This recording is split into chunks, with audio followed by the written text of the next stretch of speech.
Om Namo Narayanaya Jai Swaminarayan. Will you please join me in chanting Om Shri Sharanam Mamah 7 times. Om Shri Sharanam Mamah. Om Shri Sharanam Mamah. Om Shri Sharanam Mamah. Om Shri Sharanam Mamah. Om Shri Sharanam Mamah. Om Shri Sharanam Mamah. Om Shri Sharanam Mamah. May Lord Krishna bless this show today and the words that come out of my mouth. Thank you all for joining me. We are continuing our Spiritual Seekers class today, which is based on the Vachanamrut, the spiritual talks of Swami Narayan. The course is following a order of readings from this book as created by Gunatitanand Swami, a disciple of Shree Swaminarayan. When Gunatitanand Swami was asked by a couple students, what is the path to achieving enlightenment or greatness, or what can we do?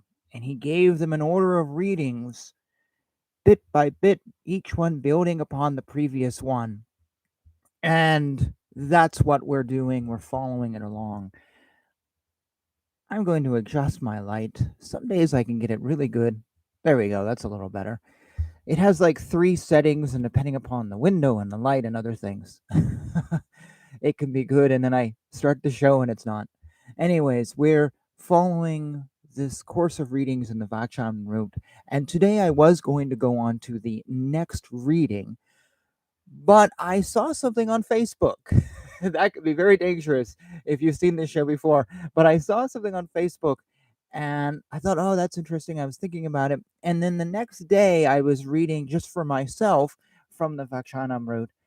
And that comment came back in my head. I'm like, oh my goodness. And I started pondering it. And I realized that this comment that I put on this forum I'm on absolutely tied into our previous Spiritual Seekers class. Also, it segues into what is coming next. I won't give any spoilers away. So I wanted to share that comment today because it's sort of a real world example of what we talked about in the last 2 classes. And it's just nice to revisit those classes because it's been a few weeks before moving on. So this is a forum of Indian, Hindu, Vaishnavas, non-Hindu folks, Sanatana Dharma. Many folks, I think most of them are in India or in that part of the world, an array of different things. And someone put a post on there that just, let's say, I almost wanted to do this show last week when I first saw the post because it just kept going into my head and going into my head and going in my head. Let me bring your attention to the post this way. So, in our last Spiritual Seekers course, we talked about bad outside influences, things which can mess up our life, mess up our spirituality, delve us into bad places and bad habits. I'm pretty sure most folks who watch me, most folks who watch my channel, are actually pretty intelligent. You're probably way smarter on a ton of stuff than I am, and I should just be humble that you're here.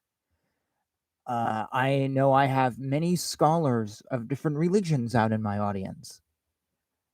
I have spiritual seekers. I have folks from all over the world. About half my audience on all my forums is in the part of the Indian subcontinent, areas of India, outside of India, And you're all very smart people, and you likely know not to hang out with drug addicts, not to hang out with bad people, not to hang out with this person who will get you hooked on marijuana to your detriment.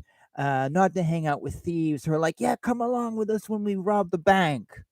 You know better than to do that. We all learn that when we're like 5 years old. Our sense of perspective often is destroyed, and we then hang out with those people when we mess our lives up.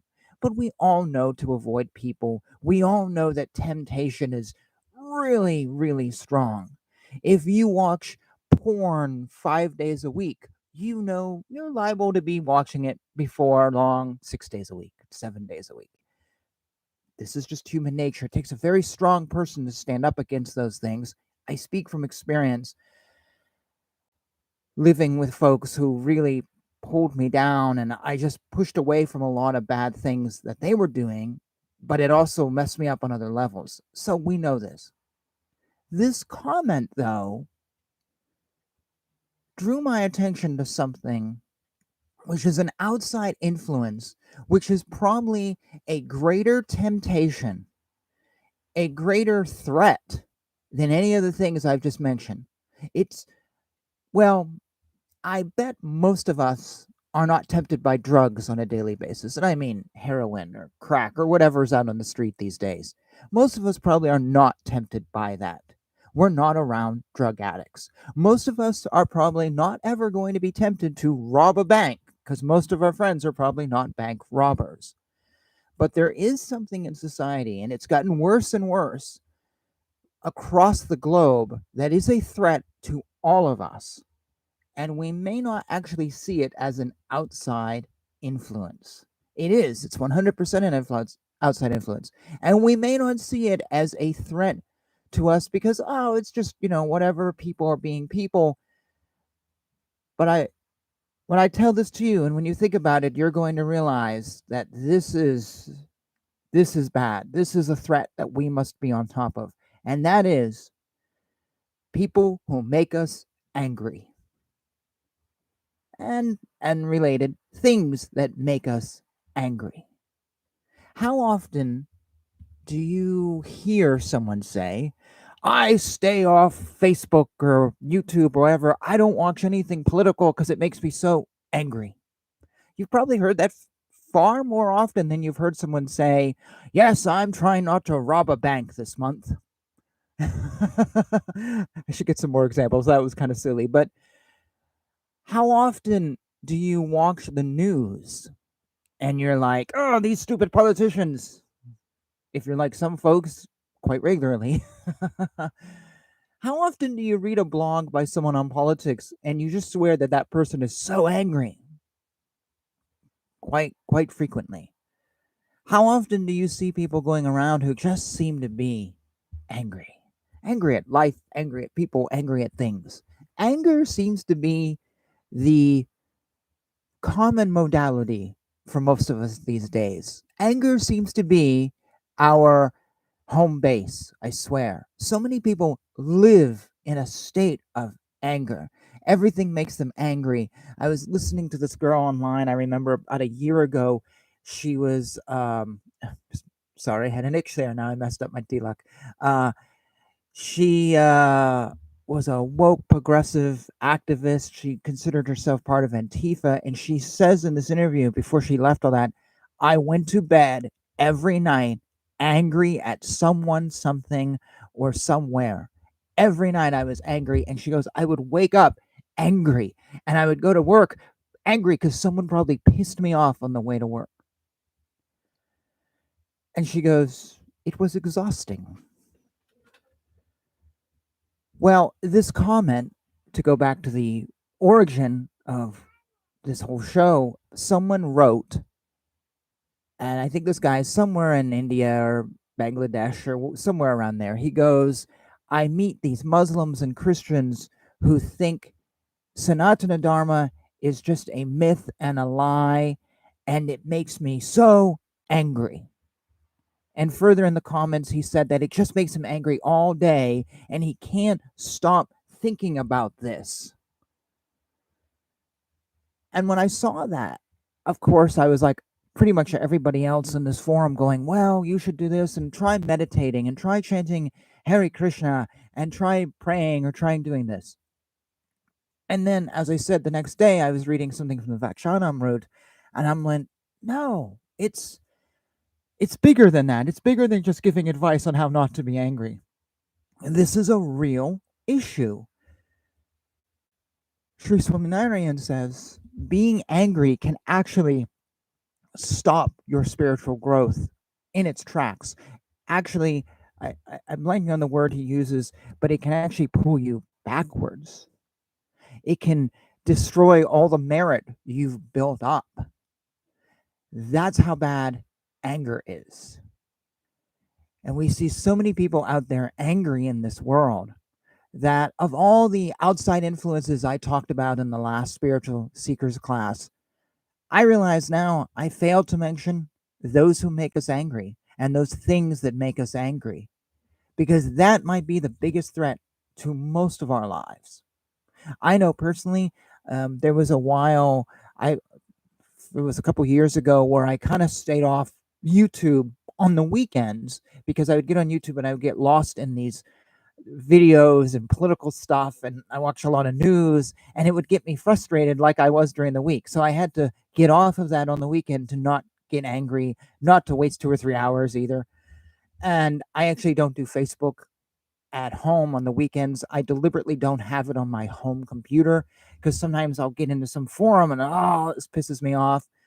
And I've been on forums where everyone's just like arguing with each other, and I'm like, no, I don't want to be a part of this, because at the end of the day, it just makes me angry. And what's the point? What's the point? It makes me frustrated. It ruins the moment.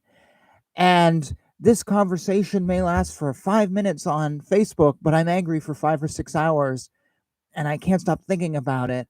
And they've won. They've ruined my day. This person has defeated me because they've taken over my mind. I see so many people who are like that. They get angry, and hours later, they're still angry over a very trivial incident, which, to me, makes anger the number one enemy, the number one bad outside influence to our spiritual growth. Getting angry and being angry and staying angry hurts us really badly. And this fellow on Facebook, he was like, yeah, I'm just angry all the time. And I can't even focus to read my book because I read it and I think of these people and these Muslims and why do they do this and whatever. And so it ruins his spirituality. And it just kind of hit me. I was like, oh my gosh, that is the threat that we need to look for.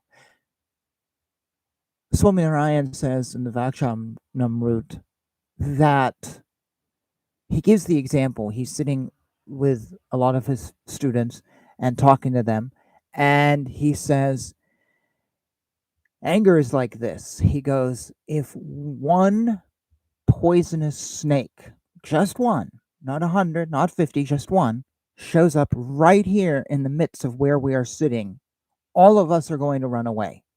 We are all threatened by that one snake. And it will ruin the day. It will end the talk. And he goes, maybe tomorrow, who knows what? Swaminarayan could leave town. That talk will never be finished. All it takes is one snake to destroy an entire gathering. And that is anger. A little bit of anger, just a little bit, can destroy everything. We see big examples with people who end up doing some really stupid things and find themselves sitting in jail or talking to the police or going to court because they just can't control the anger, and it only took 1 minute. I have a friend who almost ended up in jail because some woman was saying something to him and he lashed out at her and pushed her and she called the cops. 30 seconds of that interaction, he just couldn't control himself, and that was it. He was sitting in front of a judge multiple times and on probation and paying fines and had to move. He was in state housing, so he had to move to a new place for 30 seconds where he just couldn't control himself. So that begs the question, how do we control ourselves? What do we do when these Muslims tell you Sanatana Dharma is a lie?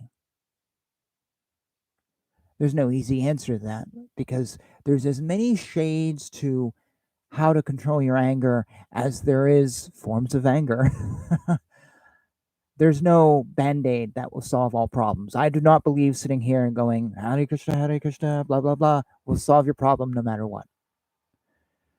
Yes, maybe if someone says to you, Sanatana Dharma is a lie and you're all losers, and they walk away, you can sit here and chant, Om, Shri, blah, blah, and you'll be fine. But that's a far different situation than, let's say, somebody breaks into your apartment and rapes your wife, and you have to watch. Just chanting will not get rid of that anger and that situation. There is no band-aid for any of this. And that's the sorry answer, but that is actually the testing ground for everything you believe and everything you know. Because I had a Zen teacher say to me 20 years ago when I spent a summer practicing or learning about Zen really at the San Francisco Zen Center, where I was meditating at 4 a.m. and doing different things and learning about Buddhism and why it just wasn't my path. The teacher said, Zen isn't when we all go into the Zendo in the morning and we're meditating for 2 hours silently. That's not Zen. She goes, Zen is when you stand up and then you have to go to work. That's when it starts. Zen starts when you have to engage with the world, not sitting there with the birds chirping outside and just being silent. That's not it. And I always remembered that. It was one of the few great lessons. And I was young and naive and didn't know anything. And I was like, oh man, you're right. It's in those times of trouble, that's when our spirituality is turned on. That's when it means something like, oh, I'm going to be angry. How am I going to respond to this? Am I going to lash out at someone and try to strangle them like my friend did? Or am I going to regroup and think of Krishna? What am I going to do? Am I just going to stop and examine my actions? And that's it. I'm not going to think about Krishna or anything. I'm just going to stop. What am I going to do? That's when our training kicks in. That's when our religious values are really put into practice, is in the times of trouble. I think of John Cage, the classical music composer, who said when he was a young man, he was very much an angry young man. He was angry at the world. He was angry at people. He was angry at the establishment, the government, you name it. He was angry at anything, anyone, anytime. And he never could really control his anger. But he discovered at some point, I don't know how he came to this discovery, Zen Buddhism. And he practiced it until the day he died. And he goes, discovering Zen Buddhism ended my anger. He goes, yes, I still got angry. Things still made me angry. Of course, the world is full of frustrations. But he goes, I learned how to examine myself. I learned how to stop my actions. I learned how to control my emotions. And I learned how I would have a moment of anger and then it just stops. It wouldn't destroy my day. I always thought that was very interesting. Religion helped him not be angry. So my friend who almost strangled a woman, he pushed her and almost strangled her because she just insulted him, really. He's a very angry person. I say friend, but really he's an acquaintance because I have to keep him far away because he's such an angry person that I don't know what will trigger him, and he doesn't know where I live, and I know that he gets pissed off at everybody, and I worry, like, if he knew where I lived, would he show up at my door pissed off at me for whatever? So he doesn't have any real religion. He just, I don't know, he bounces around from here to there. Whatever he sees on Facebook, honestly, is his religion of the day. So it was like 2 years ago, he ended up in court. So the way he has handled that is, so he doesn't work, he lives in state housing, lives on welfare, and he lives, from what I could get from his emails every few months. He never leaves his house. He lives in a sense of isolation. He just literally never leaves except to do laundry or to go grocery shopping. He doesn't go anywhere. He doesn't talk to anybody. He doesn't do anything. He literally lives in isolation. And every time I email him or we talk for whatever reason, it doesn't take much before he starts talking about this person and this person and this person. And I'm so pissed at that person. And that person pisses me off. Because all he does is think about this stuff all day long. I know for a fact. He's told me. He watches porn and he thinks about all these horrible people. That's how he deals with his anger. He just makes it fester and fester and fester. Actually, it's so bad that he wrote a biography recently. It's like a 120-page biography you can get on Amazon. I bought it to make sure my name wasn't in it. All it is 120 pages of him talking about how everyone he knows is horrible, giving them names and details, and this lawyer, she's a piece of horrible, whatever, blah, blah. And that judge should die, and that's a horrible person. And I don't know why my sister thinks I'm a horrible person. I'm so much better than her. And he just goes on and rips everybody he knows apart. And he literally talks about how I'm an enlightened being, and I'm so calm and collected, and I'm this. All the book is a lawsuit waiting to happen for slander. If anyone knew about the book, no one will. He's a nobody. But that was how he dealt with his anger, by basically being angry at everybody.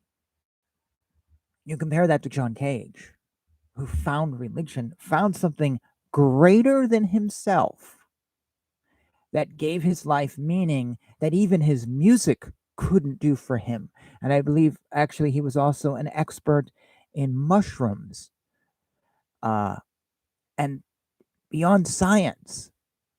Buddha and Buddhism and Zen Buddhism gave his life meaning, something greater than him, and he was able to learn how to deal with the world. So I just thought that was so interesting, this comment about how my life is taken over by anger. And it made me think about how big of an influence anger is in our lives and how much of our lives are run by anger. I ask you, how often are you angry? My friend here, the isolated one, actually wrote me an email once. He goes, how do you not get angry at someone every day? And I honestly went, I don't. I don't really get angry. I get angry. Of course we all do. I get frustrated with things, but really, really angry. I can't think the last time I was really, really angry. It's been a few years. And that was due to someone who really hurt me, economically, physically, whatever, and wouldn't stop hurting me. And but anger is usually it's just frustration, and it happens and it goes away. And my solution, I have traditionally taken walks, or I go out to eat. I'll take my book. I'll go out to a restaurant. Everyone knows which one I go to. You can come and see me, or I'll go out for a walk. And that's how I always traditionally dealt with it, and that was always very successful for me. I get away. I use my body, and then it just vanishes away. But anger, I think, as I said, might be the number one threat, the number one bad outside influence. How often do you read Facebook or look on YouTube or BitChute or Rumble or watch the news or newspaper or talk to friends and you walk away angry? Yet, I don't know. We haven't quite given it the same place in the hierarchy of bad influences as we have like drugs and having affairs and watching porn. But really, those who make us angry might be the number one threat to our spirituality.